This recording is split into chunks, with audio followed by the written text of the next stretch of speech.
I call this meeting to order. Welcome to meeting number 41 of the House of Commons Standing Committee on Transport, Infrastructure and Communities.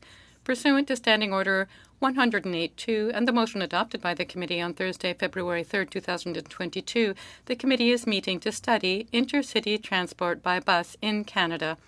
Today's meeting is taking place in a hybrid format pursuant to the House Order of November 25, 2021.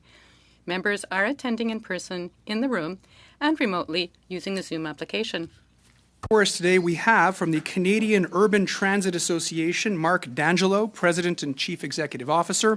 From Motor Coach Canada, Vince Accardi, President. From Ontario Northland, Tracy McPhee, Vice President, Passenger Rail and Motor Coach, joining us by video conference. From Rider Express, Firat Ure, President. And from Transport Action Canada, Terrence Johnson, President, joining us by video conference. I'd like to take this opportunity before we begin to inform members that all of today's video conference witness participants have completed the necessary audio-visual checks. And once again, I'll look over to our interpreters to make sure that everything's okay with a thumbs up.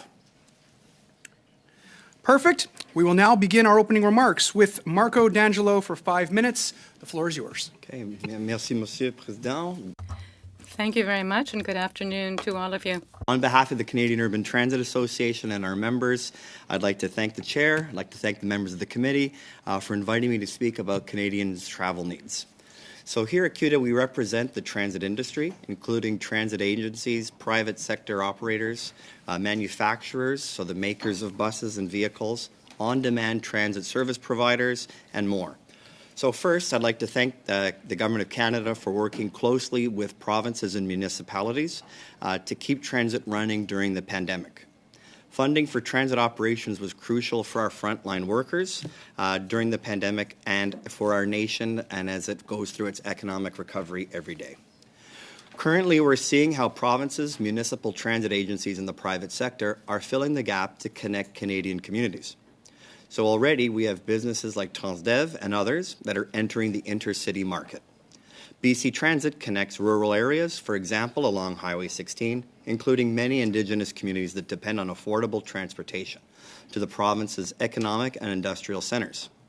Another example is as of January 1st in Niagara region, the local systems there's several, Niagara Falls, Welland, St. Catharines, Fort Erie, they're going to be merging or being moved up to the region of Niagara. So that'll create vital connections between cities to help boost the economic recovery and, of course, tourism. So I commend the region of Niagara's proactive and innovative approach to regional transit. So additionally, CUTA supports the government's commitment to high-frequency rail to enhance intercity transit on the Quebec-Windsor corridor. It's one of the most densely populated and economically productive parts of Canada. C'est très important que It's very important to know that CUTA supports the government's high-frequency rail project, given that it really counts to improve intercity travel between Windsor and Quebec City. Who work or travel to cities, they need a cost-effective and reliable transit service. So we're confident that our members can meet Canadians' intercity travel needs to support growth. But we believe the federal government should support intercity transit innovation. Ces derniers mois, les fréquentations. In recent months, ridership has grown steadily. In September, for example, we were back at 73% of pre-pandemic levels. Federal-provincial partnerships helped public transit in its darkest hour.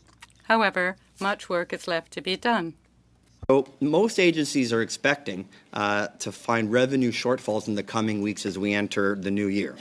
So our members cannot be forced to make service cuts. That will make a full economic recovery simply out of reach. So sustainable transportation and transit is essential as our economy reopens. So we call on the government to renew emergency transit operating support in 2023 to help transit systems to maintain service levels and encourage the government to renew the earlier this year announced federal provincial housing transit funding arrangement. So together we can keep Canadians connected in our rural areas, in our small towns, and our large cities. Merci pour l'opportunité. Thank you for the opportunity to speak with you today. And It's with pleasure that I will answer your questions. See you today. Thank you very much, Mr. D'Angelo, for your opening remarks. Next, we have from Motor Coach Canada, Mr. Riccardi. Mr. Riccardi, the floor is yours. You have 5 minutes. Thank you to the Chair and the committee members for inviting Motor Coach Canada. MCC present in front of the committee on the impacts of COVID-19 and the reduction of bus services on Canadians and communities across Canada. MCC is a national not-for-profit member-based association representing motor coach and tour operators across Canada. We represent the interests of bus operators supplying scheduled services, charter, private transit and tour services, plus tour operators across our great country. Motor coach travel is critical to Canada's recovery. Our operators provide cost-effective, safe, and environmentally responsible modes of transportation. This not only includes scheduled service line runs, but it also includes moving amateur sports teams, tour groups, universities, colleges, schools, community groups, and seniors groups. Additionally, Motor Coach Canada members provide Canadians with regular essential and emergency services. For example, motor coach operators providing transportation for communities that need evacuation or first responders, emergency services in the medical area, and of course, floods and wildfires. Our members are primarily small and medium-sized family-owned businesses that have been in this industry for generations. These small businesses play an essential role in connecting our cities, towns, and rural communities across Canada. The motor coach carrier passenger industry of Canada, the bus industry, is a significant force in the Canadian economy.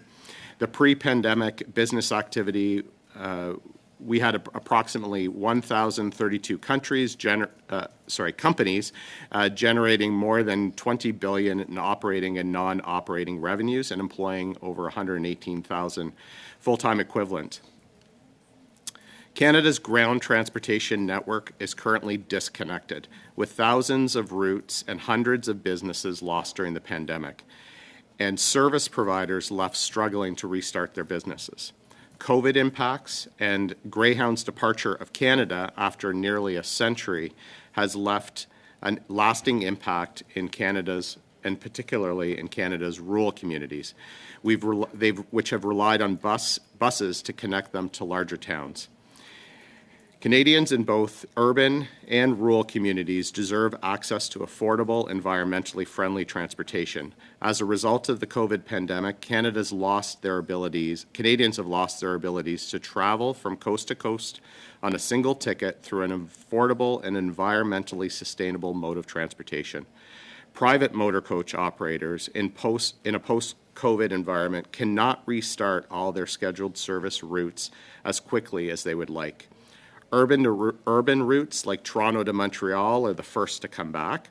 Selling tickets in large populations provides less risk to a private business that depends on the fare box for their revenues.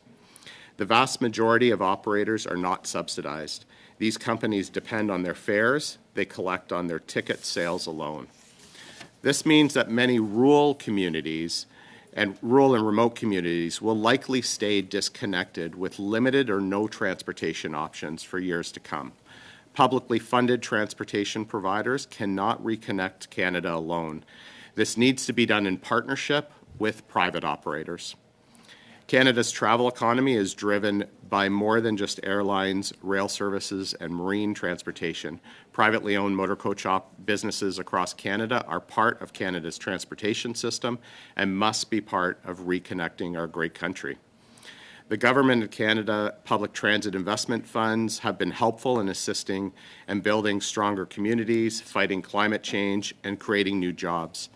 However, Canada's private sector transit providers do not receive support through most federal or provincial transportation transfers.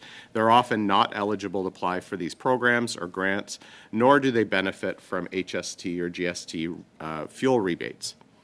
This gap in support makes it challenging for private operators to play their vital role in connecting communities and servicing Canadians. They offer hundreds of thousands of kilometers in non-subsidized routes and they're often the only mode of transportation into and out of rural destinations and communities. Access to federal transit funding would allow private operators to reconnect rural and urban communities more quickly, and specifically in destinations where public transit is not viable or available. This gap has generally the federal government has the constitutional responsibility for regulating motor coach carriers, but through the Motor Vehicle Act, this delegates to the provinces the authority to regulate them. This gap has generally left motor coach carriers without support. And although the government has asked provinces for solutions to help reconnect Canada, the federal government can take even more action, more leadership in redeveloping routes across Canada by a few levers. First, we recommend... Sorry, Mr. Riccardi, I'm going to have to cut you off there. You've gone about 40 seconds over the time, but I do ask that you submit your remarks as they will be taken into consideration. Yes, remarks have been submitted and available for the committee. Thank you very much, Mr. Riccardi. Next, from Ontario Northland, we have Ms. McPhee. Ms. McPhee, the floor is yours. You have 5 minutes. Thank you, Chair and committee members. It is my pleasure to represent Ontario Northland today to share our experiences and perspectives regarding bus transportation between rural and urban cities in Ontario. Ontario Northland is a Crown corporation reporting to the Ontario Ministry of Transportation. We are a 120-year-old agency providing passenger rail, freight, rail remanufacturing and repair, and motor coach services. We work hard to maintain our long-standing relationships with people and communities in the North, and our shared history helps inform our deep understanding of the unique needs of Northerners as a result. Unlike urban transportation, which seeks to address congestion problems, at Ontario Northland, we seek to address connection problems. Over the past 10 years, we have transformed our motor coach routes and services to respond to passenger needs. We stop at the doorsteps of hospitals and education centers, and we work closely with municipal partners to ensure travel is accessible, affordable, reliable, and most importantly, safe. We help to take anxiety out of travel to urban centers by connecting to municipal transport, and we are working with other providers, for example, via rail, so passengers traveling outside of the province can get to where they are going seamlessly. When Greyhound Canada left Canada in 2020, we expanded our services in northwestern Ontario and into Manitoba to address the urgent transportation needs of Canadians. We continue to engage stakeholders and local businesses to ensure that our services in this part of the country align with the needs of passengers. As a result, our routes pass through and stop in communities like Fort Frances, Kenora, Ignace, Dryden, and more. Because of this outreach, we know that there are still gaps in the transportation needs of our rural communities, which will most certainly increase over time. For example, a large percentage of residents in the North will pass 70 years of age in the coming decade. We need to address the need to provide seniors with safe transportation to urban centers and healthcare institutions, particularly during winter months. We hear of many Ontarians living in northwestern Ontario who cross the border into Manitoba for health-related appointments.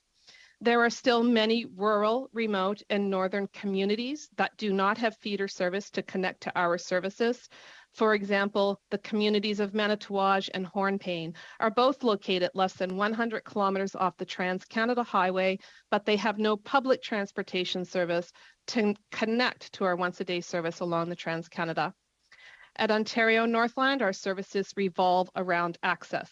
Ontarians to government services, seniors to medical appointments, students to post-secondary institutions, and so on.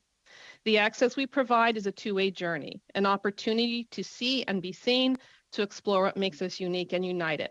With all of this in mind, Ontario Northland proposes that the federal government consider the following options to better support transportation services across the country. Provide funding for intermodal stations to allow all modes of public transportation to connect in one location, whether it be by intercity bus, rail, light rail, or city transit, to allow passengers and our parcels that need to be connected across the country to access connecting services to continue the journey across our country and allow a safe location to wait for connecting services. Invest in the development and support of a national motor coach network to create a system whereby private and public transportation providers can connect with one another, as well as support the technology resources required to operate this national network, and provide funding that would allow private or publicly funded intercity carriers to access federal infrastructure funding for the acquisition of capital assets, specifically wheelchair accessible coaches. In planning for an equitable, sustainable future, the federal government must continue to explore ways to support public, connected transportation needs across the country. Access to services, economic development, education, businesses, and people is crucial. Without proper investment in this infrastructure, the country will leave populations behind and untapped potential unmet. Furthermore, investing in organizations that understand the lived reality of citizens and communities who recognize the potential for service enhancement and can plan for innovation, integrated solutions that will remain an important ingredient in establishing a path forward. I thank you again for your time, and I welcome any questions you may have. Thank you very much, Ms. McPhee. Next, from Rider Express, we have Mr. Firat Yore, and I hope I'm pronouncing that correctly. If I'm not, please do correct us so we know how to address you. The floor is yours. You have 5 minutes. I'd like to introduce Ömer Kanka, our company general manager. He's going to introduce the Rider Express to you guys, and I appreciate you guys calling us to here. Mr. Chair and honorable members, thanks for the invitation to appear before the committee in view of its study on intercity transport by bus in Canada. Launched in 2017 in Saskatchewan as fully Canadian-owned business and still is following the departure of a Crown Corporation Saskatchewan Transportation Company, short for STC. Rider Express have been expanding its intercity bus transportation services into new territories. Currently, Rider Express operates in British Columbia, Alberta, Saskatchewan, Manitoba, and Ontario, having stops in more than 60 cities and towns across Canada. Having the widest network in Canada, Rider Express's services are being utilized by around 15,000 passengers every month. Since its launch, albeit having a limited resources and funds, Rider Express was able to fill the void created by STC and Greyhound rather quickly. Rider Express has not used and relied on any form of government subsidy in its operations until the start of COVID-19 pandemic, which could possibly be the longest and strongest impact the industry has endured in modern times. We have lost 80% of our ridership in the peak of the pandemic. We are still yet to see the pre-pandemic levels. In the past few months, including the summer of 2022, industry has seen some positive impact on ridership, but still reeling from the lack of international tourism. Contrary to many companies in the industry, Rider Express was able to keep providing this crucially important public service in such hard times. Rider Express's success lies partly in our ability to keep our overhead costs down, which enables us to focus on the service itself, which matters the most to the passengers. Rider Express's aim is to reach every corner of Canada, connecting people and businesses, and searches ways to do this with its own resources and capabilities. However, Canada's population density does not allow to make it financially viable to reach every city and town. Naturally, intercity bus service requires a presence in every city and town to varying extents. Unable to obtain any support from local, provincial, and federal governments, it is prohibitively heavy burden a private company to provide its services everywhere. Rider Express tries to keep the overhead costs down to keep its services affordable to all. However, there still exist many other major expense items. In order for a wider transportation network that leaves no city or town behind, requires governmental support. This support does not necessarily have to be in financial funds, but could be provided in other ways, from lifting licensing requirements to provision of local government facilities to be used in intercity bus services. Public transportation is not only crucially important to those who need it, but also environmentally best alternative with its lower carbon emissions. We strongly believe that it's paramount to have a wide, efficient, affordable, grand public transportation network for a better off social and economic environment.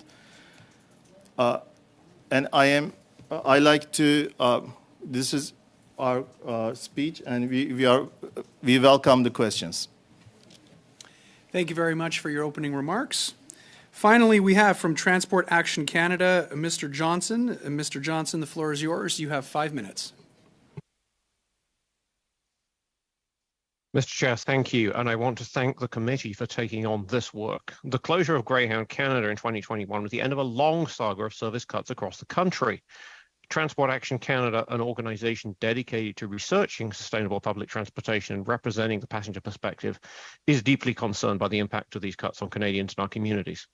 Here in southwestern Ontario, for example, the bus network was decimated in 2013 when About Town Northlink shut down.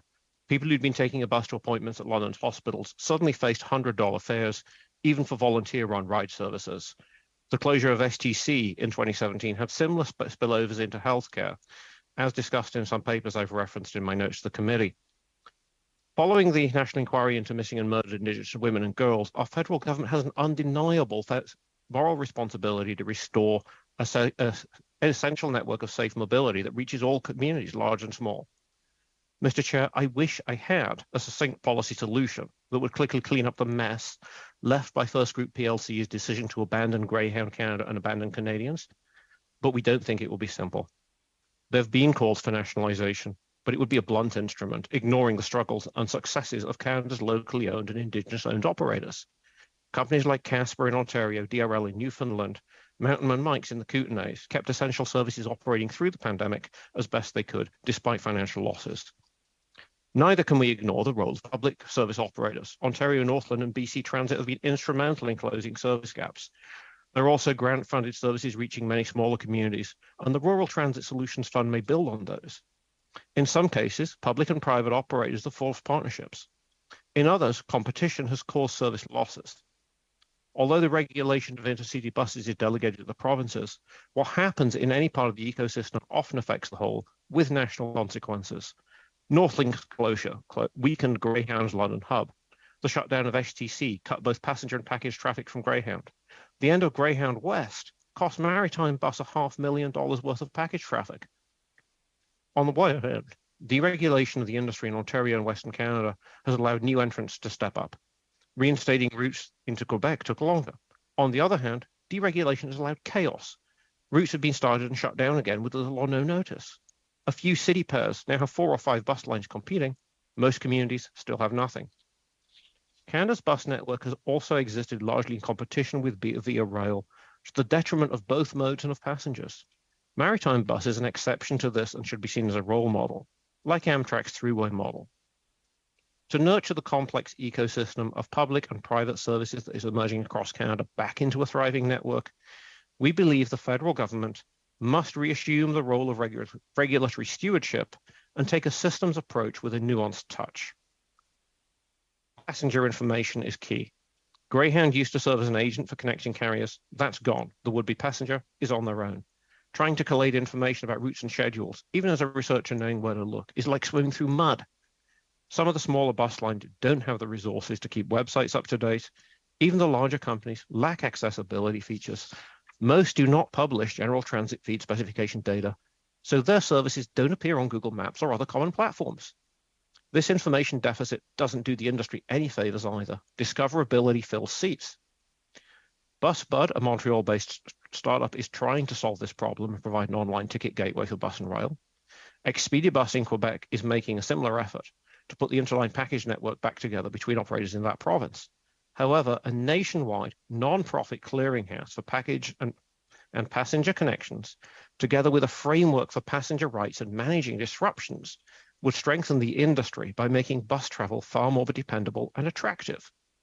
This would provide an open data framework too, so Transport Canada and other policymakers can see the whole ecosystem, solve for the gaps.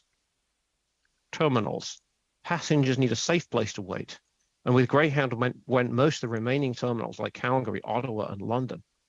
In Winnipeg, the Greyhound terminal alongside the airport was demolished earlier this year, a $7 million facility that opened in 2009, replacing the old downtown terminal at Portage and Balmoral. Today, the depot is a steel door in a windowless building at 939 Sherbrooke Street, a half-hour walk from Portage in Maine. However, this might be one of the better remaining hubs in Western Canada because it brings together Maple Bus, Ontario Northland, and Ryder Express. Meanwhile, MyCan and NCM Thompson appear to still pick up near the airport, and Casper stops near the Balmoral Transit Hub. One way the federal government could lead is by re-establishing union terminals in key cities with adequate facilities for passengers, drivers, vehicle stabling, and potentially zero-emission fueling. Ideally, these would also be out on near train stations, like the new Union Station bus terminal in Toronto, Moncton, or Pacific Central in Vancouver. And accessibility. The fragmentation of the network, loss of services, risk of misconnection is amplified for passengers with disabilities. There are no standards for reduced fares, companion fares, and it should not take 48-hour advance notice to travel with a wheelchair. Some vehicles that currently provide a wheelchair space do so awkwardly, requiring most other rows of seats on the bus to be vacated and folded to use a lift. The loss of terminals also means a loss of accessible restrooms and of staff to assist in arranging travel. Curbside pickup locations and schedules that aren't coordinated with local transit may mean an accessible taxi ride is now needed to get on the bus, if such a taxi is even available. The challenge for companies seeking to add new services is that buses with good accessibility features are very expensive, and there are only a few models of motor coach on the market that provide low entry, let alone an accessible toilet. This is another reason we fail rail for trunk long-distance routes with bus connections. To mitigate the cost premium of providing an inclusive and accessible service. I'm sorry, Mr. Johnson, I'm going to have to ask you to wrap up if possible. Okay, I've got one more sentence. Really, sure. We support the idea of the government providing financing that both private and public operators can access, possibly low-interest loan or lease financing, tax relief for vehicles, and get the HST off fares for all Canadians. You made the most of your sentence, Mr. Johnson. I appreciate that. I will ask before I turn it over to Mr. Strahl for the first round of questioning, Mr. Johnson, if you could speak a little slower, that would greatly help our interpreters. My apologies. Thank you. No need to apologize, sir. I just want to look out for the welfare of our interpreters. Thank you. So we'll begin our round of questioning for 6 minutes, and I turn the floor over to you, Mr. Strahl. Thank you very much, Mr. Chair, and I want to thank all the witnesses for coming on short notice. I know that we had started another study, but you came here very quickly to fill in, and I did want to just indicate that I had hoped that we would be hearing from Transport Canada officials, first of all, just so we could get an idea. We've heard different testimony today about what the role of the federal government should be, and I think it would be instructive to us to kind of hear what programs there are now and what the jurisdiction of the federal government is. Obviously, we've read the press releases from when Greyhound Canada left parts of the country in a staggered approach and then left altogether. The concern obviously was there in my home province of British Columbia. Immediately there was concerns about Highway 16, the Highway of Tears, and I note that, as was noted in testimony here, that BC Transit, the government of British Columbia, has stepped in to provide additional services there. As have in my hometown when I was growing up, there was no services no public services between towns like Chilliwack and Abbotsford. That has now been filled as well by BC Transit with their Route 66 bus that is well used by our community, and there's now a possibility for communities like mine that had been kind of in a rural space and lots of farms in between the communities. It's now possible, though maybe not not the fastest way to travel to get from Chilliwack to the Vancouver International Airport, for instance. So maybe I can start there. What and maybe I'll start with Mr. D'Angelo. You said that the federal government should work closely with municipalities and provinces to keep transit moving. What is the mechanism for that in your view, other than, the federal government has, quote, access to lots of money? What is the solution that would provide for that integrated system that you talked about in your testimony? Thanks for the question. Appreciate that. And certainly very proud of our member BC Transit and the great work that they've been doing across the province in keeping the whole province moving outside of the Lower Mainland, of course, which is run by TransLink. So we've been very pleased with the support that's been received to date, and that has been where the federal government assisted provinces who assisted municipalities during the worst part of the pandemic. And so that made sure that that essential workers could get to their jobs and to schools and so on. In this past February 17th, we were very happy that the federal government created an agreement between provinces and the feds to provide $750 million in continued operational support. So that meant that we were able to avoid service cuts. Ridership is returning, but is not returned fully, and the economy continues to open. And so what we're asking would be for a renewal of a program like that brings provinces to the table as well to participate as partners and ensuring that those operating funds reach towns and cities across the country. Thank you very much. My next question is to Ms. McPhee. I'm interested in the model, a Crown Corporation model. What is your funding model? Do you receive an annual amount from the Government of Ontario? What percentage of your revenue comes from government, and what percentage comes from riders? And maybe after that, how would you calculate the subsidy per passenger, or is it per kilometer? I'd just be interested to know your costs or your funding model. So as a Crown Corporation, we are funded by the province, and every year we have to do a business plan to identify what we expect our ridership to be for the coming year, and the ministry will allocate resources to us for that. In our motor coach division, we have different divisions, as I had mentioned in my submission earlier. For the motor coach division, we're at approximately an 80% cost recovery. The ministry does provide the funding for the shortfall for that. And that's just for the operating funding. So for our capital funding, we do receive yearly capital funding to provide purchase of buses that we will need. We have a fleet management plan that we go through and that the ministry is very involved in. In terms of our costing for our customers, we do have a cost per passenger that we do monitor. And one of the things that we try and make sure that we're doing is to ensure that we're keeping the cost to our customer at a reasonable level. We don't want to scare customers away. We don't want to charge exorbitant amounts for tickets for traveling a distance. So we're continually looking at ways for us to optimize our service where we can find more efficiencies and try and ensure that our revenue streams are still coming in. It's been very difficult during the pandemic. Again, we do have support from our provincial government to continue those services. And in terms of that, when there are stoppages or there are bus services that do cancel service, then we have the ability to go in and provide that service on short notice, like we did when Greyhound pulled out of all of Canada. Thank you very much, Ms. Johnson. Next, we have Ms. Koutrakis. Ms. Koutrakis, the floor is yours. You have 6 minutes. Thank you, Mr. Chair, and thank you to all our witnesses who are here before us this afternoon. Very interesting and important testimony, and hopefully through this study we'll get to some really, really great recommendations and things that we could use to move forward. I'd like to begin my questions to Mr. D'Angelo.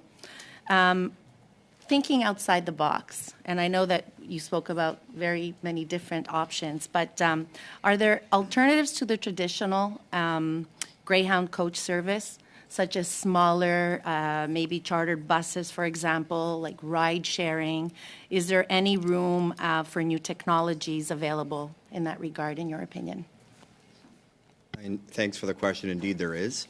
Many of our members are providing on-demand service, and so in areas where there's a rural area or a new suburb, our local transit systems have been quite creative at reaching sometimes outside their service area to provide links to jobs. So, for example, if a large industrial site is built, they work closely with transit systems and also contracted providers and on-demand services to ensure that employees are connected to their jobs, so they're able to work. And that's been one of the pillars of the economy reopening, and that's been continuing the connections of Canadians to work, but also for school and for other purposes. So it's been quite heartening to see the private sector step up and to see technology and solutions help to create efficiencies across the national transit network. Thank you. And continuing with Mr. D'Angelo, some politicians have called for a publicly run national intercity bus network through the creation of a new Crown corporation or an expansion of the mandate of Via Rail to include public bus transportation. What are your thoughts on this, and is it realistic? How would it be viewed by provinces? Because there are very sensitivities around the jurisdictional piece, so we need to be very mindful of that. And do you have any ideas on how much this idea might cost? Okay, well, I will think outside the box with you for a moment on the question. Thank you for it. We know that with funding, that innovation can occur, and so looking at different pilots to meet the needs of different regions. So, for example, the distances between towns in Atlantic Canada are a lot shorter. So we have examples like Kings County Transit that links several, maybe 10 or more communities in Nova Scotia. And so that's been, I think, a great service that they're providing. I mentioned the Niagara region earlier. I think it's important to connect folks, especially in farther served areas. So I'm thinking about Northern Ontario for a moment. There was a study that was completed in 2014, I think, by the Ontario government, looking at different options to provide bus service to supplement the service that Via Rail isn't capable of providing simply because it needs additional fleet and additional support. And we think, looking at that, there's a lot of opportunities there. There are different rights of ways. So there's a lot of creative solutions, but I don't know if there's no one solution for a country the size of Canada when we're moving people in between cities within a few hundred, under 100 kilometers most of the time. And I have one last question, if I have time, Mr. Chair. 2 minutes? Great.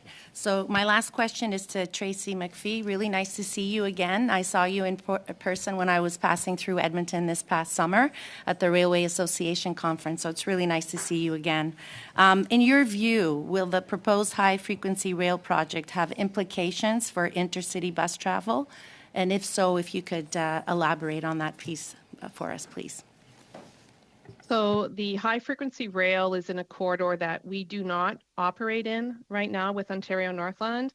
So in terms of how that will impact us, I do not see that coming into play. We are looking at the return of Northeastern Passenger Rail that will connect the communities from Northern Ontario down into Toronto. So we will be bringing in our bus service to enhance and connect with that rail service. But as I said, that the light rail that is being talked about is not in our territory. You still have 1 minute, Ms. Katrakis. Great. Would any of our other witnesses like to chime in on any of the questions that I asked? Of course. I think there are a lot of out-of-box thinking happening already in our industry. We're working in partnership with private and publicly funded organizations. I think the mechanisms that are available to the government are to open up some of the current programs to private operators to ensure that we can help support this connectivity. Like I said, privately funded organizations cannot do this alone. It has to be a partnership. And we have members, we have folks like Ryder and others that are ready to help. We just need to make sure that from a business perspective, they have the support to ensure that they're at least break even on these routes as they start without any other form of support available to them. It just won't happen. Thank you very much, Ms. Katrakis, and thank you, Mr. Riccardi. Prochainement, nous avons Mr. Barcelou. And now we have Mr. Barcelou-Duval. Mr. Barcelou-Duval, I recognize you. You have 6 minutes on the floor. Thank you very much, Mr. Chair. And thank you to our witnesses for having joined us here today. I'm really happy to see you here. This is an important topic, especially out in the rural regions, of course, where people have been so affected. I heard during the pandemic of many people having access to no carrier service at all, and many undertakings that were in difficulty, severely challenged. I was able to meet some of the operators during the pandemic. It was really interesting. There was government assistance for labor, for example. Some had assistance paying rent, but the buses, well, they were parked and there was no special assistance for them. You had to pay to keep your bus, even if you weren't using it. Very complex. So, Mr. Riccardi, what was that situation like for you, and where are you now? How have you crawled out of that? It continues to be challenging for private operators in a post-pandemic. Our members were very thankful for the support that the government did come to the table with in terms of rent subsidies and wage subsidies. But you're absolutely right. Their assets were parked, and they're not meant to be parked. And there was not much available to help them restart those assets, to get them safe to be back on the road. These are big vehicles. Our members were spending $30,000 to $50,000 per unit to get them out of the parking lots, safe and back on the road. And that's simply because they were parked. So that was a big challenge. That took some capacity out of the system. We're about 80% down from where we were in terms of just the number of vehicles. And then we added on supply chain issues for parts and other things that we've heard so much about in the automotive sector. It was the same for buses. So very big challenge, but we are thankful for the support that was available to us. And hopefully through this committee's work, there might be more opportunity in the future. Thank you.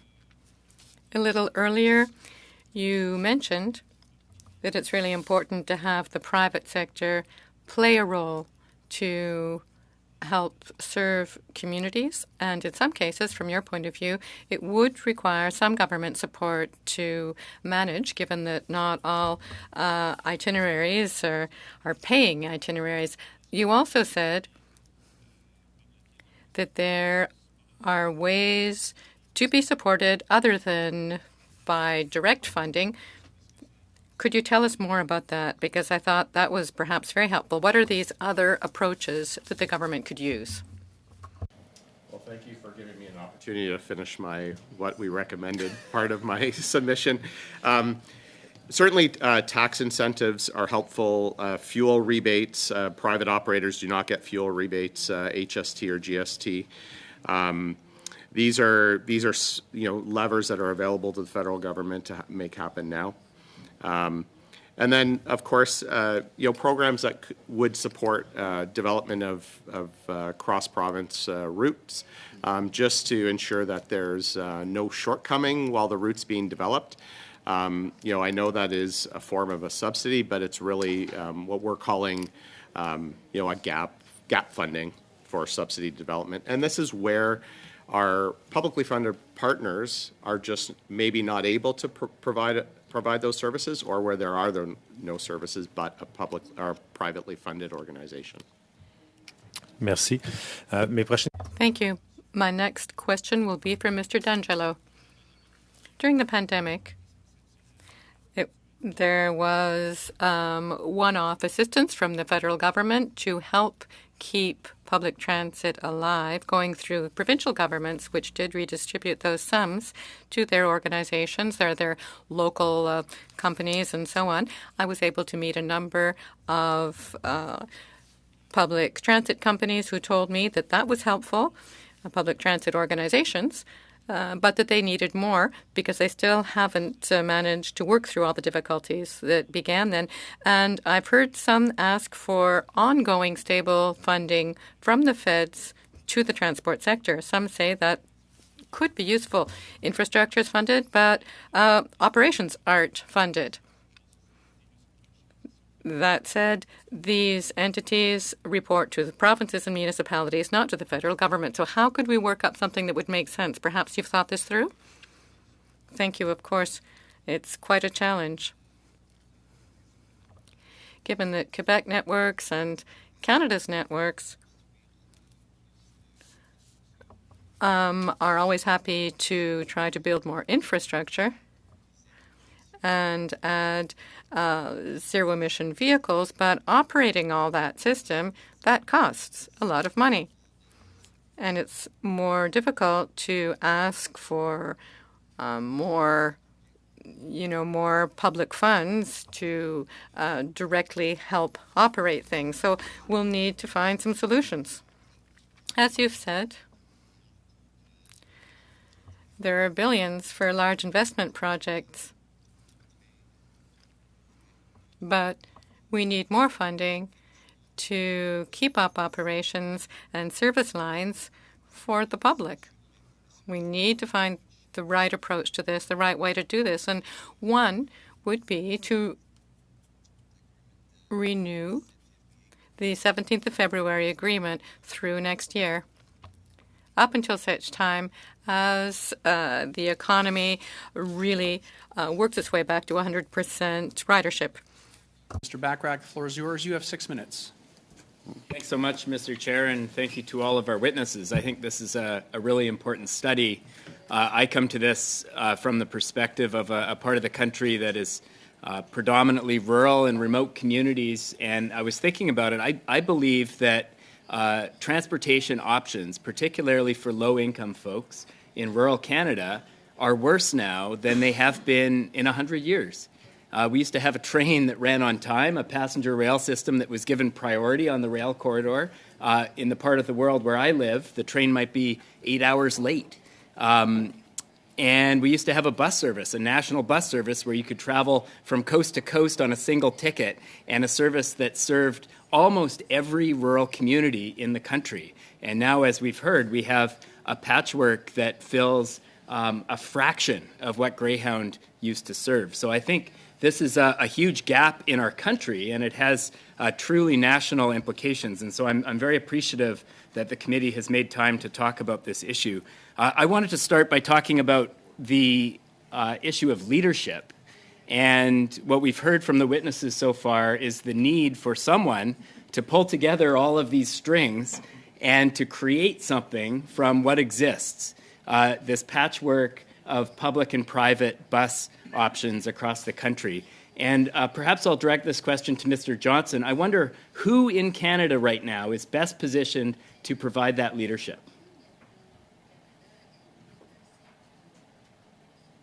Thank you for that question. This has to come, the leadership has to come from the federal government. Not all the control. There's a great deal of difference between leadership and control, is the way I would look at this. But the federal government needs to actually put some effort behind its desire under the Accessible Canada Act, under its response to the National Mission on Murdered Indigenous Women and Girls inquiry, under its commitment to reconciliation. That has to be met by effort to get into the details. Okay, there is a gap here. The private sector can't fill it at the moment. Why not? Can the public sector fill it? Does it make sense? But I think it is, as I said in my remarks, a very complex ecosystem. There are tremendous synergies between being a charter bus operator in a region and being the passenger operator. Those economic synergies make it a lot easier to deliver a national network. using the private sector as a major partner in it. But a lot of our bus companies are small, locally owned, Canadian-owned, Indigenous-owned. If you start a franchising system that's really with a really complicated procurement process, you're going to squeeze them out. They're just not going to put up with that amount of paperwork. Their expertise is running buses. So there's no magic solutions. Because I'm going to run out of minutes. But the next question I wanted to ask you, I've spoken to the Transport Minister about this very topic and asked for that leadership, asked for him to pull together all these pieces across the country and deliver bus transportation for all Canadians. And he said it's not his jurisdiction. It's up to the provinces. What do you make of that response? That's inaccurate. As we've heard, this is not in the Constitution that this is provincial responsibility. That is delegated. The federal government can reassume the role of regulator, especially for interprovincial bus services. This is all a national network. What gets cut in one place harms the whole ecosystem. If we leave it up to the provinces, are we going to end up, what's the probability of us ending up with a cohesive national bus transportation system? Not great.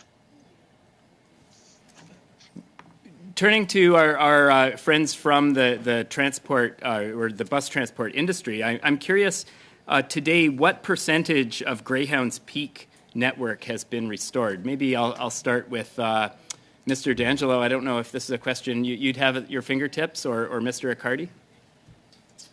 Ballpark, like within 10%. Or do we have half of it back? Do we have 80%? In terms of intercity bus that was vacated by the previous company operating? Like if you think of the number of routes and the frequency of bus service that Greyhound at its peak service levels delivered for Canadians, what percentage are we at today when it comes to bus transport? Mr. Ure, hazard a guess? Well, I think we are mostly providing right now in 5 provinces, Alberta, BC, Saskatchewan, Manitoba, and Ontario. I think we can say 50% we are covering that left by Greyhound. 50%. 50%. It's mostly these big cities that we are trying to cover, which as a private company, we need the funding to operate on those roads that we love to go to the rural areas, but we cannot do ourselves. We will need help. So when we had Greyhound, my understanding is that the regulations were a bit of a social contract, that Greyhound was able to operate the profitable intercity routes in exchange for also operating the rural routes that lost money. Because frankly, you can't make money. You can't turn a profit delivering service in remote regions of Canada. You just can't. Yeah. Do you see this kind of social contract as part of the future of bus transport in Canada, where private companies are given access to profitable routes in exchange for taking on the needs of rural Canada? Exactly. 15-second response, please. If that, again, possible in Canada, that we can provide more wide services in rural areas.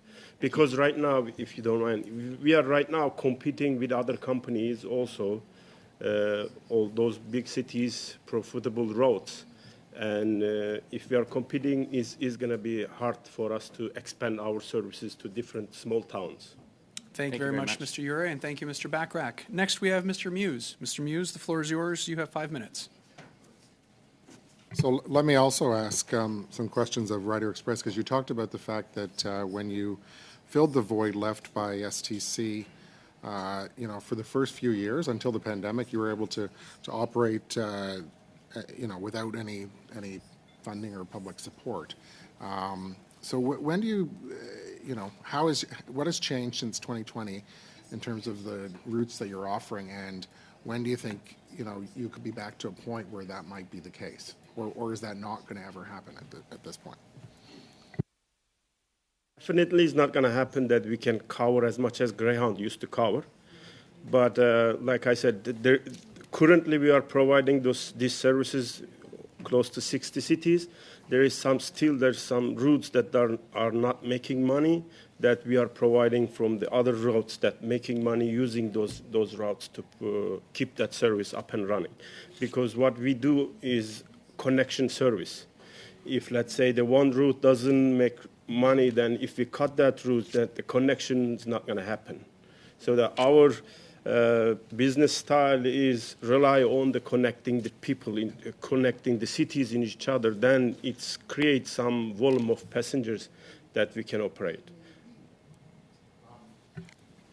For Ontario Northland, I think you mentioned you're at 80% cost recovery level, and I think if I heard correctly, there's sort of an optimal cost. There's probably a price point at which, after which you're going to have a decline in ridership. So you've probably mapped that out. Is that sustainable into the future? Has that changed since pre-pandemic, or what does that look like? Based on my experience, what I have witnessed through the previous years prior to COVID and now, it's not flexible to change it significantly.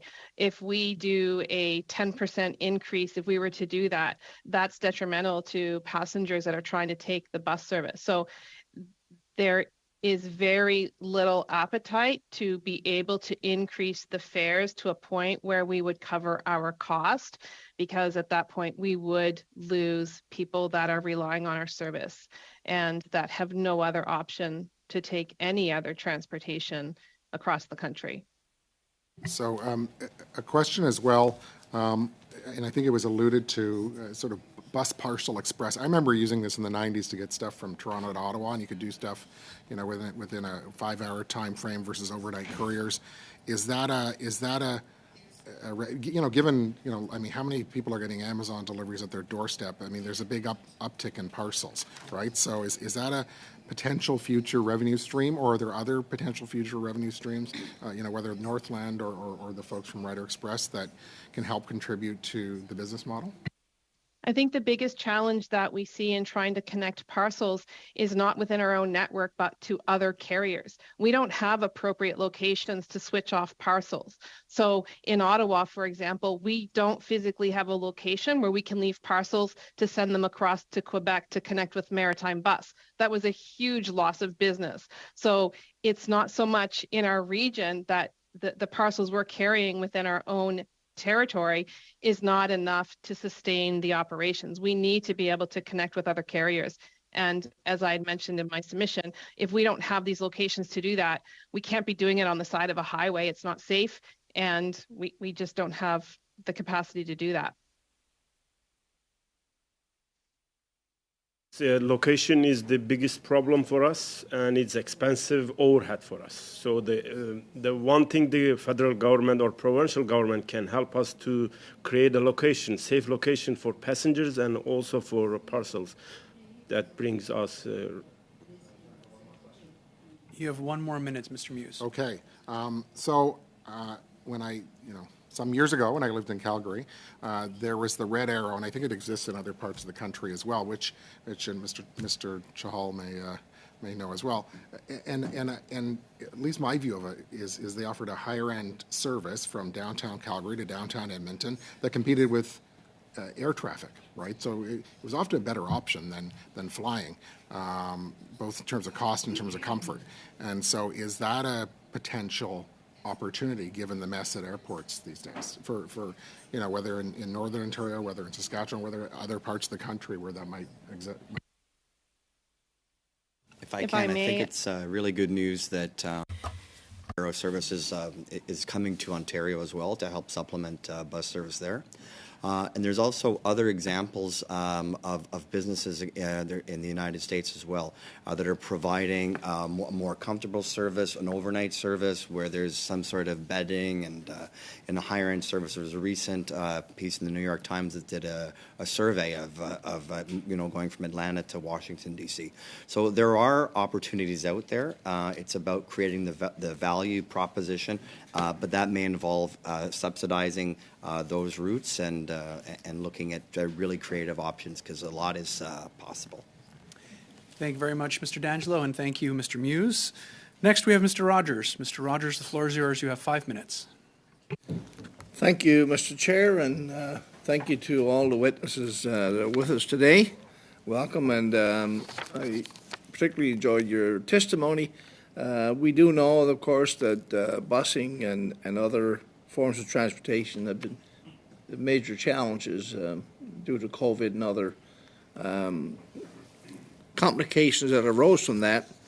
So, Mr. Accardi, I just want to, first of all, and maybe Mr. Johnson, I want you to comment on some of the specific needs in Atlantic Canada, because I know that the only bus line in the province of Newfoundland and Labrador that goes from Port of Ask to St. John's is DRL. It's a family-owned business, private sector, and met with them on 2 or 3 occasions during the COVID period, and they were having some significant challenges. However, there was a number of, disputes, and not necessarily disputes might be the right word, but differences of opinion as to who was responsible to support these folks, federal, provincial. And so you mentioned, Mr. D'Angelo, about regional transit. So I'm just wondering, from a regional perspective, how would you see Atlantic Canada, and is the situation there fundamentally different than other regions of the country? Certainly talk to you about work that we've done in New Brunswick in trying to secure operating funding so that systems could grow outside the urban area. So I'm thinking about Miramichi, St. John's, Fredericton. They've been working to expand their service, but they've been finding difficulties in partnering with the government of New Brunswick. So that's made it a little bit difficult. In other cities in Atlantic Canada, St. John's is expanding their service. They're back to full ridership. I'm happy to report as well. And Halifax Transit is also looking at connecting. It's fully within HRM, but also a little bit outside of the Halifax regional municipality as well. And we have a good news story, I think, in growth in terms of what's happening in Cape Breton and the transit service there. So is there, I guess the question is there a way of connecting all of these different providers in some kind of a regional system? I think there's a lot of technological opportunities that exist out there that can connect that. It's a matter of creating the economic argument to do that, and so that's something I think that would be an opportunity in terms of innovation, that the federal government could step in and look at innovative solutions that technology providers could help to connect existing carriers in regions. Interesting. Mr. Johnson, you want to comment on that? Yes, I would. DRL is actually a kind of unique situation because their bus line actually replaced the Newfoundland Railway, and it was previously actually operated by CN. And there's kind of a responsibility to keep that running that is separate from the other responsibilities in the network. So, for example, if I wanted to go from Corner Brook, Newfoundland to Hay River today, I could do it, but it would be usually complicated, and there'd be a lot of different tickets. I can't even get a ticket that takes me on DRL and Marine Atlantic and then Maritime Bus to go to Moncton. This is where the idea of a national clearinghouse is absolutely essential. And you'll find that even companies like BusBud that are trying to do this, as brokers, they want to cut. And a lot of the bus companies that I've spoken to don't have 10% to give a broker. That's why it's got to be a non-profit national clearinghouse that is operator agnostic that everybody can work with. And that's where the federal government can really have a role in creating that, working with Motor Coach Canada, working with players across the industry. What does this need to look like to support the industry rather than to take money from it? Thank you very much, Mr. Accardi. Would you like to comment on that as well? I believe the committee's invited Coach Canada to come, and I think Michael is coming next week, maybe. But yes, I agree. I think there's an opportunity for the federal government to take a leadership position in, through innovation and other mechanisms to help fast forward what will likely happen, and to help reconnect these communities that are currently without service. Okay. Thank you very much, Mr. Rogers. We're out of time for your round of questioning. Next, we have Monsieur Barcelou-Duval. Monsieur Barcelou-Duval, vous avez 2 minutes et demie. You have 2.5 minutes. Sir, the floor is yours. Thank you, Mr. Chair. I will once again turn to Mr. D'Angelo. You may be aware, but perhaps you're not, that right now in Quebec, in the news, Much is said about a Quebec-Canada infrastructure agreement on which the feds decided to move ahead by 2 years the deadline for applying for project funding. And among the criteria, there was a lot of money, by the way, for public transport you see in there. So I'm wondering whether you're aware of that, whether your members have spoken of this, or whether you've heard tell of it, and what you think of the situation. Because the impression we get is it's $2.7 billion at issue, and due to this advanced date, this earlier date, less might be invested in Quebec. If I've understood that correctly, it's a challenge that others are running into outside of Quebec as well, where infrastructure funds are coming to an end on the 31st of March 2023. So it's important that a permanent fund for public transit be created, or that it be the deadlines be extended, that expenses remain admissible, and we hope that that program will be extended as soon as possible. Making sure that there is no gap in that funding in that time, and so eligible expenses, we'd like to have those advanced, even if the program isn't ready immediately, but we can't have a stop-start cycle in public transit in Quebec or anywhere else. Merci. Si jamais il restait des sommes dans ces enveloppes-là, were there any sums left, if any sums are left in these public envelopes for public transit in Quebec or for other provinces, I imagine you would favor having them reinvested in public transit, not sent back to the Treasury. Way has been a challenge between transit agencies that need to go through either their provincial government or through the Treasury Council of Quebec, and then nominated and brought forward to Ottawa. And so it is important that money isn't left on the table, and we fully support any initiative to make sure that that is avoided. Thank you very much, Mr. D'Angelo, et merci beaucoup, Mr. Barcelot-Duval. Next, we have Mr. Bachrach. Mr. Bachrach, you have 2 minutes. Thank you, Mr. Barcelot-Duval. Thank you, Mr. Chair. Mr. D'Angelo, earlier you mentioned the imperative that the operating support from the federal government is renewed for transit systems across Canada. What do communities stand to lose if that doesn't take place? Well, they stand to lose quite a bit, so it's important that that funding does continue, because ridership is returning at different speeds across the country. Sherbrooke, it's at 102%. Brampton's at 115%. Those systems need to grow. Other systems, thinking about where there's been, where workers haven't been recalled to our downtowns.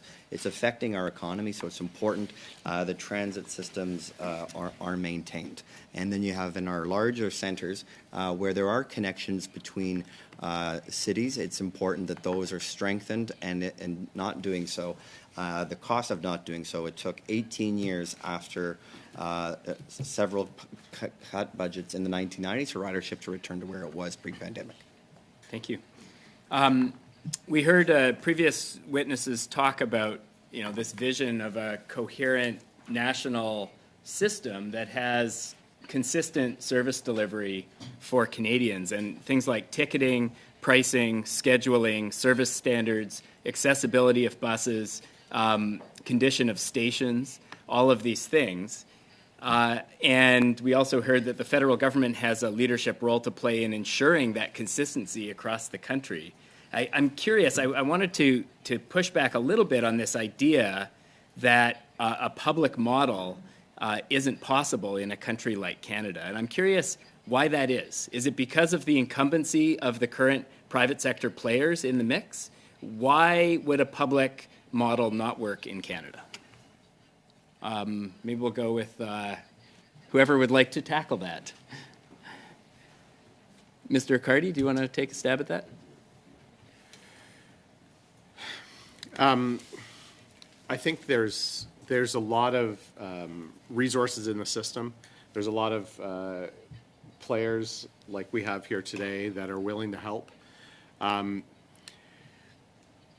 think, given the opportunity under the right, with the right supports, the private-public system that's already in play can work. We need the mechanism to connect those tickets, to connect those routes, and to support private operators. I'm not sure we need to create a monster out of it. We need to have the mechanisms and the supports for industry to do what they do best and to partner more effectively to get Canadians across Canada on one single ticket. Thank you very much, Mr. Riccardi, and thank you, Mr. Bachrach. Next, we have Dr. Lewis. Dr. Lewis, the floor is yours. You have 5 minutes. Thank you, Mr. Chair, and I want to thank all the witnesses for this very important testimony. I come from a rural community. My community of Haldom in Norfolk, we actually don't have any public transportation. I believe we had one bus. You told me that you had taken it. My colleague had taken it before. That was some years ago. Many years ago, and it's no longer there. And what I'm seeing is a new phenomenon. Many people during COVID had decided that because things were online, they would move to rural communities that are very close to the city, like mine. Hamilton is close to us. We're close to Niagara West. And now there's a return to work. And so these individuals now have to commute, and there's no means of even getting to stations within the city to maybe take the GO downtown, and they have to have vehicles. And I'm just wondering if you have any idea as how we could rectify that problem. And that's for Mr. D'Angelo. Thank you. One of the things that's, I think, been very good that the Ontario government has been doing, and that is in all parts of the country, or parts of Ontario, excuse me, and that has been distribution of the Ontario gas tax and assigning some of that to cities that are quite small, and also community transit grants that have been very helpful in establishing startup services in smaller areas. And so some of those have been helping to connect to the GO network, also to other local transit systems. So there are funding mechanisms that the Ontario government, for one, has been taking a leadership role in. And you also mentioned in your testimony that there are areas like Brampton has an uptake in ridership of 115%, but you said where workers haven't been recalled in downtown, there was a problem. What do you mean workers haven't been recalled? Well, there's a challenge. So in Brampton, for example, you have an economy that's based on really transporting goods and services and coordinating that across the country, and those jobs have grown and were maintained during the pandemic. That's different than perhaps around, let's say, around Union Station, where you have a lot of bank towers or office space in other large cities where hybrid models have taken place. So it's more of a Tuesday to Thursday week, or fully remote. So that's been detrimental to building the network. Mr. Riccardi, what impact does the carbon tax have on the private motor coach operators? Did they have to raise their fares? What kind of things did they do to compensate for this unforeseen expense? Fares in our industry, fares have gone up, and because costs have gone up. So, like I said in my testimony, in very few cases do our operators have a subsidy model or a program in which they can offset the cost of ridership. So they do need to pass that on to the riders, and so any additional fees. Anything that costs them additional funds, that could include policy changes, changes to equipment, gas taxes, and others, gets passed on because our operators are solely dependent on the fare box. And do you agree with Mr. Ure with that? Yes, we agree. We have to pass it on the ticket, otherwise we cannot survive simply in the Have you business. been able to sufficiently compensate for that unforeseen expense? Well, no, because of COVID, also another role on that, we haven't yet, no. Mr. Even D'Angelo? even for public transit systems as well, we have to renegotiate the price for diesel. We don't have an electric zero-emission fleet yet. So going back to St. John's, Newfoundland, for example, the amount that was negotiated between the mayor of St. John's and the province was very helpful, but a lot of that money was negated because they have to rebid for diesel every Monday, for example. So that's made it difficult to keep service running from an operating perspective. Now, I can't recall, I believe it was Mr. Kania that said, no, Kansa, is it Kansa or Kanka? Okay. That said that some issue with respect to supports for licensing requirement, and that led me to think that perhaps there was a shortage of drivers and that the licensing requirement has something to do with it? It was more about, like we have to, due to its nature, we have to be in a lot of cities and towns. And and every city and town that we service requires a license. So all those licensing requirements add up. They start, $150, $250, but when you are serving, 100 cities or, maybe more, they do add up. And so would a harmonization, with harmonizing it or recognizing some sort of global or universal type of licensing so that you don't have to have licensing in every single city, would that make sense? That could certainly help a lot. I just wanted to name a few of those fees and expenses there that they don't, appear on the first glance, but when you are into it, they start appearing. Like there's IFTA requirement. You have to have special plates in your vehicles to do cross-border services, which is really a lot, considering that you have to have this plate on all your vehicles, and the setup. I don't want to go into too much detail of IFTA, but it was set up thinking that a trucker would be traveling from Ontario all the way to California, passing through many states. But in fact, what we are doing is, traveling through a few territories and provinces. Right. Thank you very much, Mr. Kanka, and thank you, Dr. Lewis. If it's okay with committee members, I wanted to just ask a follow-up question, if that's no objection from everyone. Very short question. Thank you, Mr. Bachrach. You had mentioned, Mr. D'Angelo, the electrification of the fleet. And I'm wondering, it's kind of a three-pronged question, and a short response would be appreciated. First, does the technology exist to actually transition to an electric fleet? So do the buses that would be used, for example, by Greyhound, et cetera, with 50 passengers, are there electric versions of those vehicles that exist? That would be the first question. The second is, would it be helpful for funding to be put in place either at the provincial or federal level to help support that transition, and would that help offset some of the costs, making it more affordable for consumers? Well, with electrification, I mean, distance is always an issue, and battery life is definitely something to think about when going a long distance. However, I'm very happy to talk about the bus manufacturers of New Flyer, which builds MCI, and Novabus, which builds Prevo. So there is a lot of leadership on that front and in the design of that. And also the ZETF fund that's been announced by the federal government already will assist with the transition, but certainly it's something that is worth considering. And you have to remember as well as you're doing your study is that those manufacturers in Winnipeg building the MCI coaches, imagine during the pandemic how few tour buses or coach buses were being sold at that time, and the impact that's had on industry, as well as Prevo Bus in Quebec. And Canada has leadership in the manufacturing area in North America, so it's important to keep that in mind as well as you're continuing your study. Thank you very much, Mr. D'Angelo, and thanks, committee members, for your indulgence. Next, we will go to Mr. Chahal. Mr. Chahal, you have 5 minutes. The floor is yours. Thank you, Chair, and thank you for everybody providing testimony today. Mr. Johnson, I want to go back to you talking about leadership and whose role.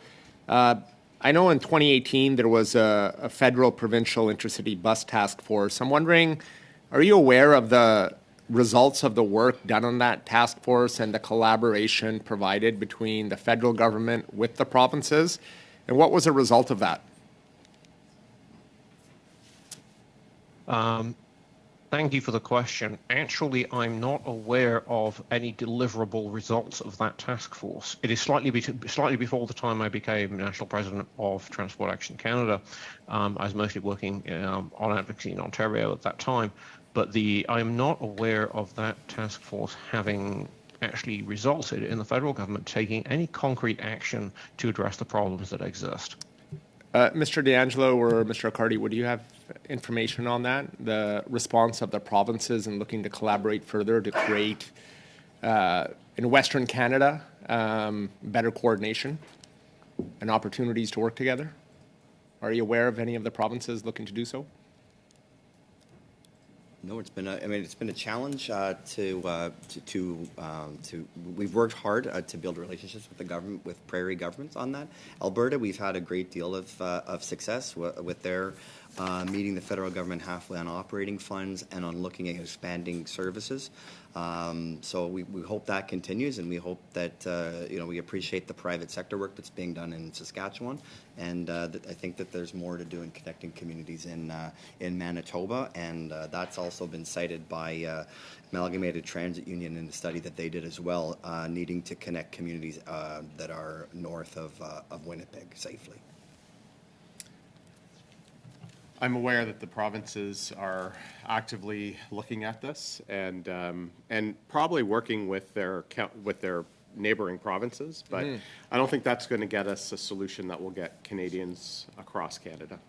Well, and I think British Columbia has come forward with some solutions, but nothing concrete on the prairie provinces. And I'm wondering with Saskatchewan, with the STC completely vacating and the lack of government support there, has that been a challenge in Saskatchewan, particularly, mostly rural communities, and trying to connect to them? Yes, we try to connect with Saskatchewan government. We weren't get any success with them, including Manitoba or Alberta, including. We didn't get any connection even to us. But BC, British Columbia, they did do some funding with us, and they work with us. Other than British Columbia, we didn't have any government or provincial government to approach us. So this being, I guess, provincial jurisdiction and the lack of support from the provincial governments, they've kind of, I guess, stepped out of providing any support, public support, other than the province of British Columbia. And that's a concern because a lot of our prairie provinces are rural communities and need better connectivity. I know in Alberta there was a pilot program that would help support operators. Was your company a part of that pilot program, or did you have an opportunity to participate? No, we didn't. I think there was some rules that our company wasn't fit. Oh, okay. Yeah. Thank you. I want to go on what we've seen in the U.S. and maybe some opportunities in the U.S. and rural communities. Are there any innovative solutions we've seen from the United States that we can learn from to help incorporate here in Canada? Mr. D'Angelo or Accardi, would you have any? One of the things that's been tremendously helpful through the Federal Transit Administration is that in the year 2020 that the FTA funds were renewed for 5 years for, I believe, about $64 billion or something like that. U.S. Don't quote me; it's give or take. But it does help to support the creation of transit, as well as U.S. states also within the states have regional transit authorities. So it covers usually more than one municipality. So it's very conducive to intercity transit simply by its nature. So it's a bit of a different model. The U.S. handled their pandemic support for the industry very differently as well, and some of that support helped backstop some of the losses that private carriers would have had from lack of ridership. Just like we provided support during the pandemic through funding directly to municipalities or other funding sources as well. Yes, and not to say like our industry was very happy and thankful for the support they received from the government. Just the U.S. handled it a little bit differently. Thank you very much, Mr. Chahal, and thank you, Mr. Accardi. Next, we have Mr. Strahl. Mr. Strahl, the floor is yours. You have 5 minutes. Thank you very much. Just to continue some of the discussion here, Mr. Bachrach mentioned Greyhound's heyday, which, not to date myself, I think that probably would have been 25 years ago.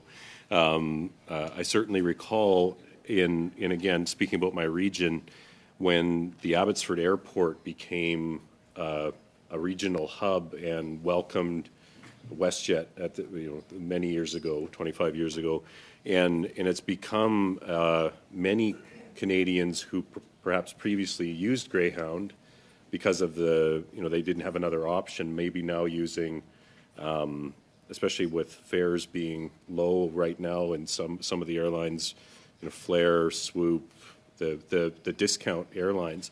Is there an opportunity for the motor coach industry or the intercity busing to perhaps not do what they used to do, which is take people from Vancouver to Calgary, but get them to get people from Prince George to Prince George so they can get on a plane and get to their final destination?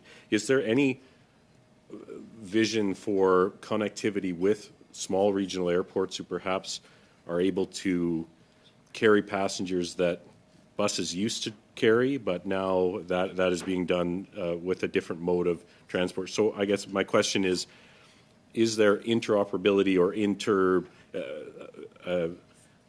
looking to coordinate your schedules with perhaps smaller regional airlines, getting people to regional transit hubs that are usually, in this case now, the airports? I don't know if that's to Mr. Accardi or are any of you providing service to smaller regional airports? Might be another way to ask that question. If I would like to jump in here and state that we do provide connectivity to Pearson Airport. So we are trying to connect people through rural Ontario to connect to, we get them to connect to Go Transit to get into Pearson Airport. So we are already doing that. In terms of going into regional airports, we've had conversations with different airports in our area. A lot of the regional airports throughout rural Canada or rural Ontario have lost a lot of service, and that service hasn't come back. So there might only be one flight a day that's operating at a time when our one bus trip a day doesn't coincide with those flights. And the flights, the regional flights and the regional airports are really trying to set up their flight schedule so they connect in with the larger airports like Toronto, Vancouver, to meet in at times that are going to give them further connections throughout the world. So it's a very difficult thing to try and set up, and we certainly have tried with others. Okay, I certainly do appreciate that. There was some talk too about government or the public sector having some way to allow for multiple different, I don't know if be different modes or certainly different companies who are offering services so that a passenger can book a ticket seamlessly travel. They have transfers, etc., but could a one-stop shop, perhaps you could call it, for travel planning. Obviously there are multi-million-dollar companies that do this for other modes of transport. Is there just no margin for them to include this option? Or why wouldn't, I'll pick a name, why wouldn't Expedia be a better option to offer this service to travelers than a level of government trying to create the same level of expertise that perhaps already exists in the private space? I don't know if who would like to take a run at that, if Mr. Johnson perhaps? Yeah, I'd love to take a run at that. One of the things that happened when the railways in the UK were privatised and therefore fragmented was they actually resurrected a 19th century concept called the Railway Clearinghouse, which was non-profit, a kind of cooperative between the carriers. It wasn't a heavy-handed government thing. It was the industry's organisation, but it was the glue that helped the industry stay together. That's what I mean by creating a non-profit clearinghouse. If you have Expedia do it, they want 15%. You can ask any carrier you like whether they've got 15% margin to give away. I can pretty much guess what their answer is going to be, because this is not a high margin industry. Thank you, Mr. Johnson, and thank you, Mr. Stroll. Next, we have Mr. Iacono. Mr. Iacono, la parole est à vous. Vous avez 5 minutes. The floor is yours, Mr. Iacono. You have 5 minutes.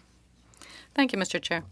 And I would like to thank the witnesses for appearing before us here this afternoon. Very interesting discussion. Mr. D'Angelo, which demographic groups and which communities are most vulnerable given the decline in motor coach transportation? A bit of difficulty hearing the question in French here in the room. Mr. Iacono, could you repeat the question, and I will ask for a bit more volume here in the room. Very good, I'll repeat it. Which demographic groups and communities which are most vulnerable given the declining motor coach interurban transportation? The groups that have been most affected are the elderly. Today, I'm very proud to say, at least in Quebec, that the Mayor of Montreal said that as of the 1st of July 2023, STM fares would be free for them. So that's for Montreal public transit, and that will help a lot of people moving around that area, given that many people do move around in the greater Montreal area. It will help small communities remain connected to greater Montreal, and will also help Montrealers remain connected to the outer regions. I've used the Greyhound quite a bit, and I remember when using it, a lot of students were using it, Montreal, Ottawa, to go to school, and a lot of public servants, believe it or not, were working in Ottawa. I was one of them, working in Ottawa and living in Montreal every day, every morning, every night, traveling back and forth. So I think it affects a whole population, not just the old age people, but everybody as a whole. Mr. Johnson, since the withdrawal of Greyhound, have we seen new private sector operators emerge? Absolutely. You have one right here in the room with Rider Express. You have Onyx Bus in southwestern Ontario as an example. You have a company called Book a Ride. Okay, so sorry, I'm just going to interrupt you. So those new private sector operators, have they contacted the provinces? What's the feedback? What's the dialogue with the provinces? You know, this is mainly of a provincial jurisdiction, and yet we're hearing a lot that we want the federal government to intervene. And obviously, there's always that question that if we do, we're damned if we do, and damned if we don't. So how do we find a balance? But also, you know very well, when the federal government is to get involved, it needs to receive a notice, and needs to receive a request from the provinces. And obviously, the bus routes, it's going to affect multiple provinces. It's not just going to affect one province in particular. So these new carriers, how have they dealt with their provinces respectively? Primarily, actually, Casper Transportation in Northern Ontario is an example of one that existed while regulation was still in place in Ontario. And they went through the application process for regulated routes, whereas now Ontario is deregulated, and it's a free-for-all, as I was mentioning earlier. I believe the western provinces, the prairie provinces, are also quite deregulated. As you heard Mr. Ure say, that he gets very little contact from the provincial government, and that now appears to be the same case in Ontario. And what we see in Ontario is the operators were able to do Toronto to Ottawa, and then they weren't able to go to Montreal because they had to jump through the hoops to go into Quebec. We actually wrote to the Quebec government last year saying, look, can you please allow operators from Eastern Ontario to come into the Gare d'Autocars in Montreal so that you're not effectively regulating Ontario? Because in fact, that was the net effect of what was happening. The regulation ended up crossing the provincial border when it was just being done by the province. Okay, so if there continues to be a demand for intercity bus transportation, is it not reasonable to assume that the private sector fill in this need? And why isn't there more actors involved? Partly it's because of the timing. You've seen actually a large number of new operators have entered since the end of the pandemic, and some people were keeping their powder dry. Those who were already in the market, out of a sense of responsibility to the communities they serve, carried on. But there are a lot of routes that are not sustainable on their own. And also, we were asked earlier about the social contract. If you have 5 competing operators between Toronto and Ottawa, some of them are just going to lose a lot of money, and certainly none of them are going to have money to spare to run a service up into north of Peterborough or wherever else you might want to actually have a service to get people so that actually all Canadians are connected. Thank you very much, Mr. Johnson. Unfortunately, we're going to have to end your remarks there. Merci beaucoup, Mr. Iacono. Thank you, Mr. Iacono. And now we will turn to Mr. Barthélemy-Duval. You have the floor, sir. You have 2.5 minutes. Thank you, Mr. Chair. I will put my first question to Mr. Accardi. In Quebec, there is a new policy now in place to the effect that eventually it will no longer be possible to fund the purchasing of any buses unless they're electric for public transit. In the private sector, well, buses aren't funded by the government, but that said, we're observing a certain level of electrification of buses in the public sector as well. Eventually, I imagine that this will take hold. I'm wondering just how much your members, I mean, you say you've begun some sort of undertaking in this regard, but how far have you gotten? Is it the sort of transition that you foresee carrying out in the short, medium, or long term? Angelo pointed out, there is a fund that is helping some of our private operators offset the costs, the additional costs of electrification. And depending on the use of the vehicle, it has its spots. For example, I know in the East and the West Coast, servicing crews that they're able to come in, pick up guests, take them on their tour, go back, plug the bus in overnight, it works. Right now, the challenge is with getting the power stations across Canada and on our major routes so that buses can charge along long distances. So there is, I think the industry is moving towards this, but it's not without its challenges, and especially coming out of a post-COVID environment where cash and access to liquidity is a challenge for private operators. But they're on it and they're ready, and programs like that for private operators that can access are going to be helpful to move that needle forward.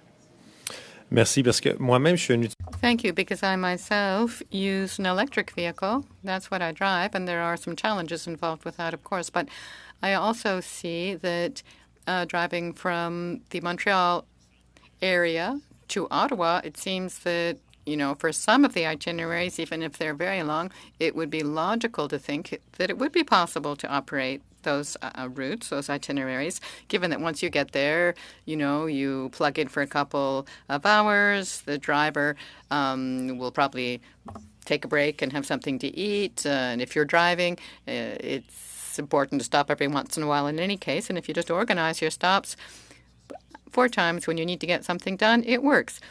So that's just my sort of personal approach. I'm not a specialist. You're the specialist, but I'd like to hear you on this. Do you think that this is the sort of approach that can be adopted in future? Unfortunately, Mr. Barthélemy-Duval, we won't have time to get an answer to that interesting question. The floor is yours. You have 2.5 minutes. Thank you, Mr. Chair. Mr. Johnson, I'm curious if you've come across other countries in the world that have integrated national passenger bus services. Who should Canada look to as real leaders in this space? Mr. Barker, I actually will apologize for not having a very good answer for you. My organization did actually commission a research study over the summer looking at this very question. Maybe in due course, we will be able to point to models where things are working. What I would say is what works very well in south of the border is Amtrak's throughway model, where they have contracted or partnered to extend services to particular areas. They didn't make it a public sector operator, but they partnered well with the private sector, and I think that could work well here. You mentioned earlier this idea of a clearinghouse to provide passengers with kind of a one-stop shop for, you know, the patchwork of services that are available out there, and this is something that's being looked at in northern British Columbia right now, actually to help passengers navigate a patchwork of public services. Now we have various public services, and we don't have that one-stop shop. But it feels to me like that's not the whole answer, because if what we have is a patchwork of disconnected private sector service providers, helping passengers see that on one website doesn't seem to really help them get where they need to go, or at least it's not the full picture. What role should the federal government play in filling out that picture and ensuring consistent pricing and accessibility and service levels and all those other pieces?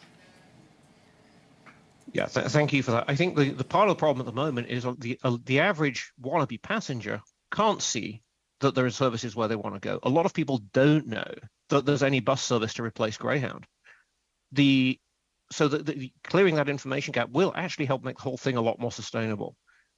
Knowing that you'll be able to connect into this ecosystem will actually make it more sustainable to create new routes.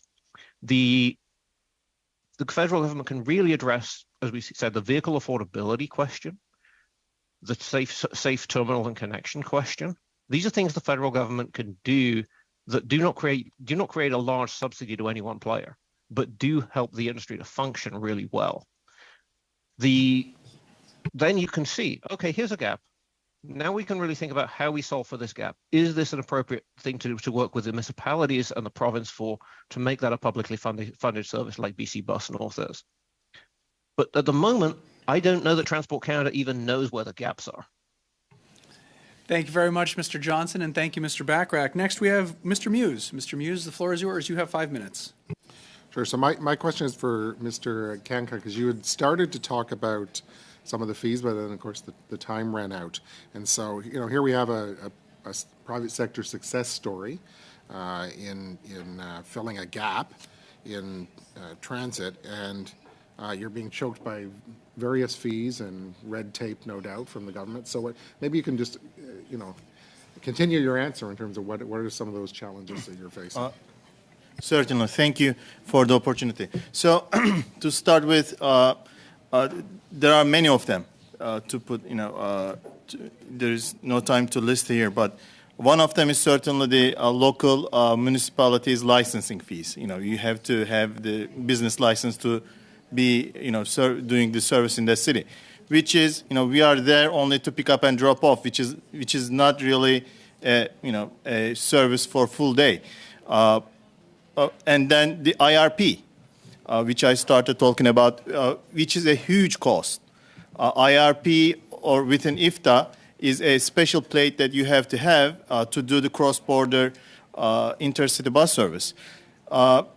It was set, you know, having in mind that the trucking companies, travel across many cities and states across the U.S. and Canada. With us, that's not the occasion, but we have to still have the burden to pay that kind of costs. Do you have an estimate on what the be on a monthly basis as a percentage of your cost structure, or maybe even, you know, how many passengers in an average month would be, would be required just to pay the fees alone? I would like to answer that question. It depends how many buses on your fleet and how many buses passing the different provinces. So it's changed monthly, and it's up to $50,000 or can be up to $100,000 cost. Yeah. To give another figure here, we know that from experience that there are some private operators that stayed away just because of those costs involved to provide services cross-border, province. So government fees are a disincentive to private sector solutions to the gap. Certainly. Okay. If I have time for one more question, if I could ask, we talked a little bit about, we had some examples from the United States. Are there examples from or lessons we could learn from maybe places like Australia? Because I mean, Canada is a big country, big landmass, sparse population, and maybe there's other countries that are more similar. I mean, obviously, we're not Europe, and we're not even parts of the United States, which are more densely populated.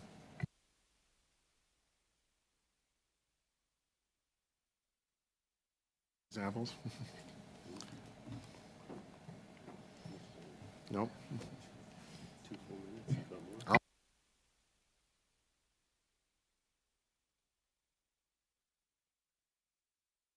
So then maybe just more for Ryder Express, because you talked about the fact you've sort of filled in 50% of the gap left by Greyhound STC.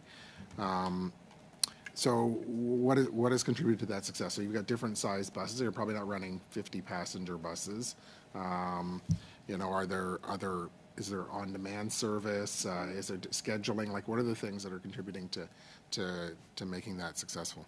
In 2017, we started with 15 passenger vans in Saskatchewan. And once the Greyhound left Western Canada, we started adding buses on our services.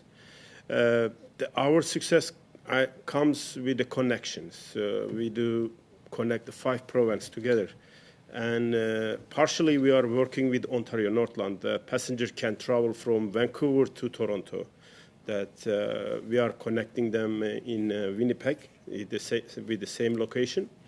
So our success, I think, comes with the connection. That we are in short time we expand our service with many cities, and that brings us a little bit success in there. Yeah.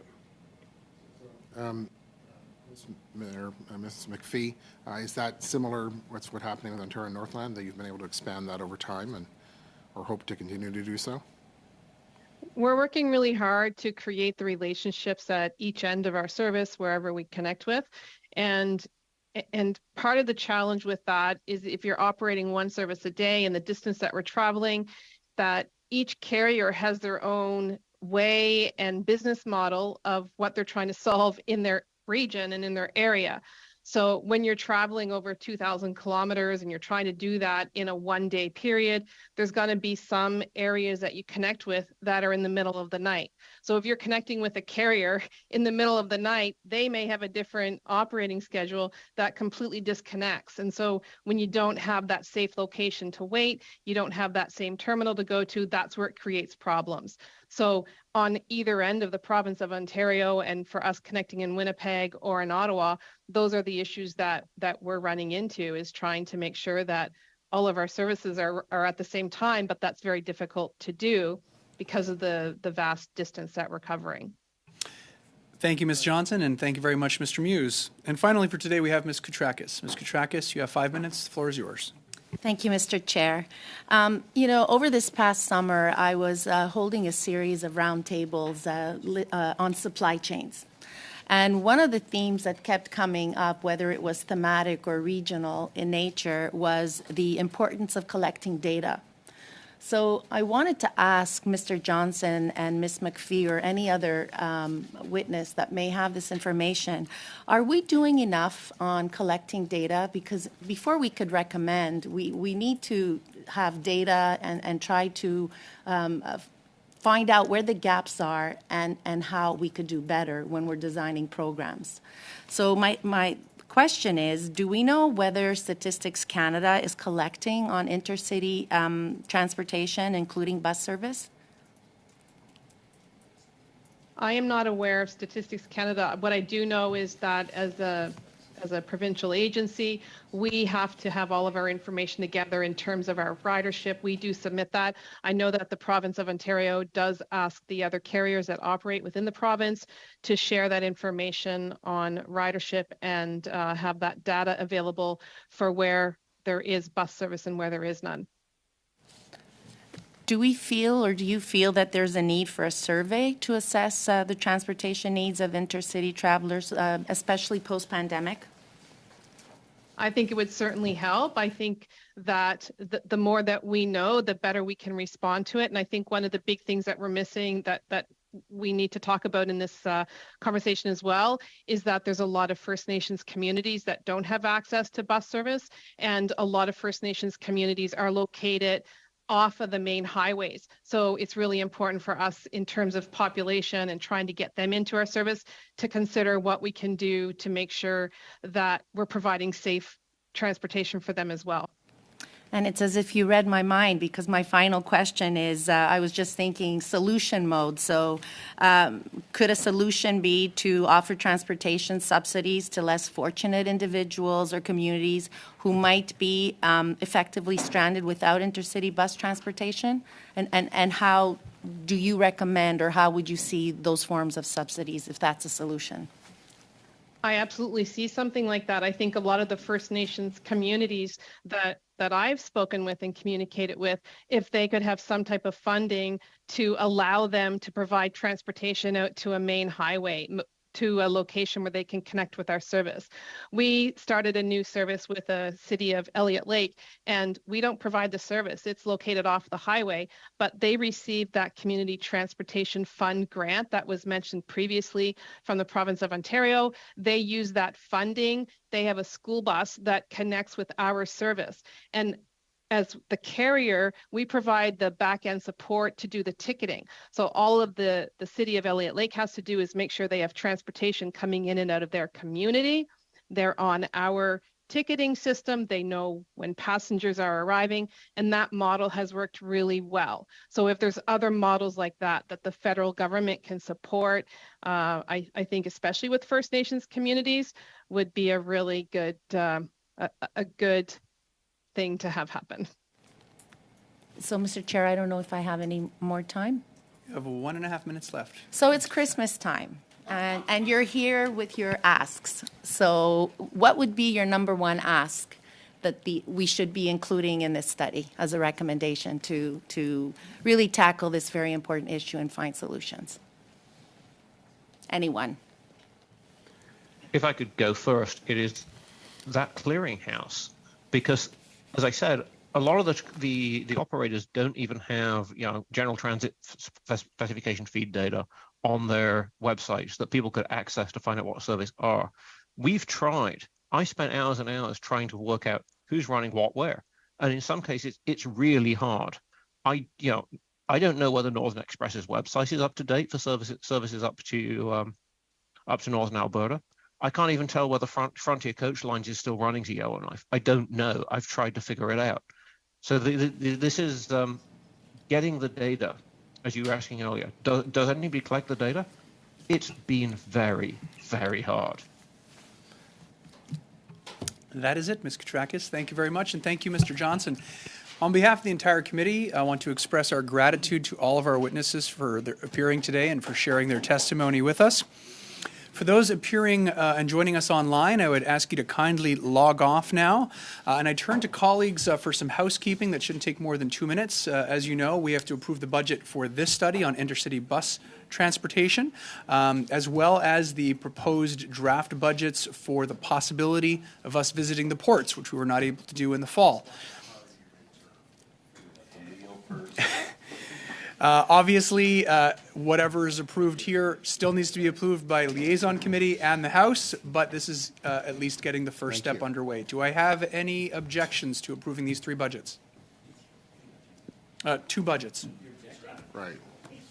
So which there was two versions. Thank you. Yeah. There's 2 versions of the budget, one where we visit Seattle, one where we don't. So both of those are being approved today, which we would submit. Then goes to. Okay, I see what you mean. Okay, Oh, you want to pick which one? Okay, we need to pick which one. So why don't we go forward? My proposal is that we do not include Seattle, as much as everybody would like to go. But it's up to the committee and the will of the committee. Yes, Mr. Strahl. That adds, I saw 2 nights in Seattle for 60 grand. I think. So I would rather keep this within a sitting week if we're going that way, and I think the only way we do that is if we bump Seattle. So I would agree with you, Mr. Chair. Thank you, Mr. Strahl. And I'd also like to note that it adds substantial cost to the trip. So I'm kind of seeing some nodding heads. We will move forward, if there's no objection, with the approval of the budget that excludes Seattle from the tour. And Singapore. Then we'll go to Fantastic. Singapore. Mr. Strahl would like to go to Singapore. Okay, duly noted. No, all jokes aside, colleagues, any objection to approving the budget as stated for the intercity bus study, as well as the budget for the port visits? Seeing no objections, the budget's carry. Have a great evening, everyone. A bon weekend.